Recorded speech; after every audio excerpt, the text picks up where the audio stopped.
Eccoci amici di Venezia Channel e di Vino e Cibo, Punto? vinievino.com. Minivino.com. Siamo in compagnia di Mario Stramazzo e Luigi Magliani, scusate, mi ero dimenticato, è un lapsus.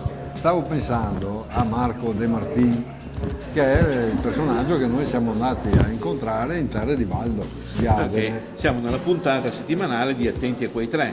Due li trovate qui, un terzo uno- siamo andati a trovarlo appunto a Valdobbiadene. Esatto.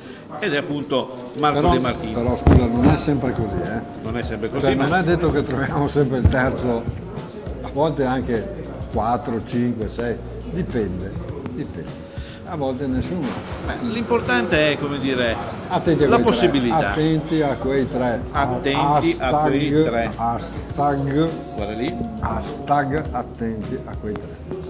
Ecco, ripeto, noi qui in Veneto abbiamo due frecce, no? Abbiamo la freccia dell'Amarone della Valpolicella e abbiamo la zona del Prosecco di Conegliano Valdobbiadene. E noi proprio a Valdobbiadene eravamo per parlare un po' in generale del vino Prosecco, che in qualche modo noi troviamo qui nei nostri calici, ma prima di arrivare qui ha tutta una serie di altre problematiche. Esatto, segue un lungo percorso, non ultimo quello di cui si occupa l'esperto, ormai consulente, ex funzionario dell'Associazione Coldiretti, una delle più grandi d'Italia, che a un certo momento ha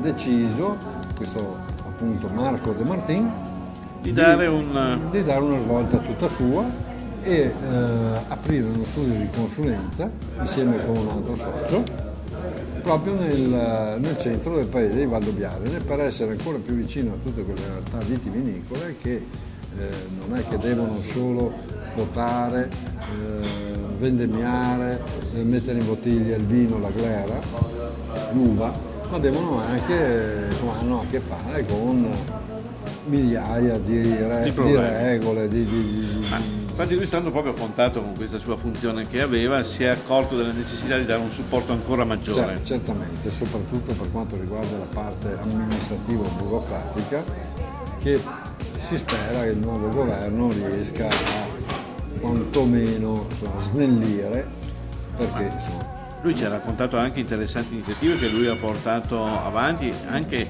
come si può dire, direttamente in vigneto. certo, Perché ad esempio il direi discorso... di far parlare lui.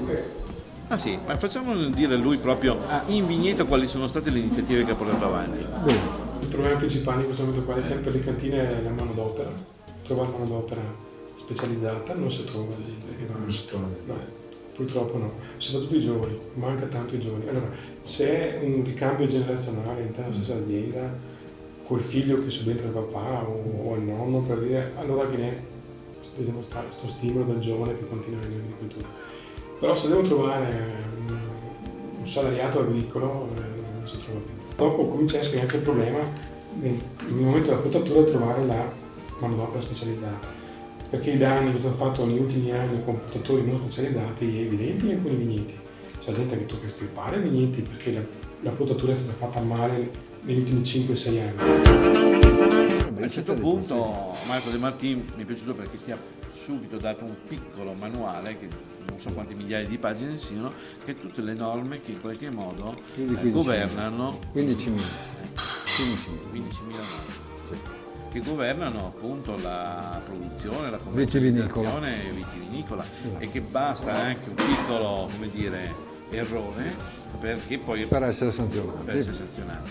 Quindi lui, dando questo supporto alle aziende, Sicuramente lui è in grado di rispondere puntualmente a tutte quelle questioni, a tutte le domande, le esigenze che un produttore di vino non può avere il tempo fisicamente per imparare, anche se uno è intelligentissimo o se è dotato magari di un ufficio marketing o di un ufficio preposto, quindi anche una grande azienda, deve ricorrere all'opera di questi consulenti specializzati nella gestione proprio di tutte le incombenze amministrative e burocratiche che purtroppo gravano. Uno che fa armi ha meno problemi, non ha proprio così. non fa armi. Uno che produce vino è martire. Io vorrei proprio concludere a lui Certo. con le ultime parole che ci ha raccontato sul mondo biologico, un mondo che oggi va molto e che però presenta lati di chiaro-scuro, Diciamo grigi. grigi. Dei lati. Per cui ascoltiamo la chiusura appunto che ci ha fatto Marco De Martini. Io posso essere un'azienda, diciamo una cantina biologica, Sì. per cui posso trasformare le uve da altre aziende biologiche, ma posso anche non avere vigneti bio. Sì. Ok? Potrebbe essere il caso opposto, io produco uva biologica, ma la cantina non è certificata bio. Diamo appuntamento alla prossima puntata di Attenti a... Ah, scusa, quei 3 che però c'erano i 3 e anche i 4, perché con noi c'era un certo Eros Zago che è il webmaster, credo si dica così, ma in realtà è il fondatore di un sacco di siti. Ma io direi che è un amico prima di tutto. Sicuramente, Un amico tuo, sì, adesso un amico anche mio, Sicuramente, un amico di Marco. un amico di Marco. E anche lui sta specializzandosi proprio nei servizi Alle aziende vitivinicole. vitivinicole. E con lui- L'ultima, scusami, aver trovato nel mercato e aver creato nel mercato, per il mercato, un brevetto innovativo. Ah, sì, interessante quello. Sì. Ed è Io direi di spendere esatto, 2 parole su esatto. questo brevetto. No, le spendiamo No, la prossima volta. La prossima volta magari avremo ospite Eros stesso che te lo Esatto, potrai illustrare, però chiuderei con le immagini con cui abbiamo chiuso la giornata con Eros su una bellissima affaccio dei colli del Cartizze dove abbiamo fatto un piccolo brindisi, d'OCG. sempre di OCG.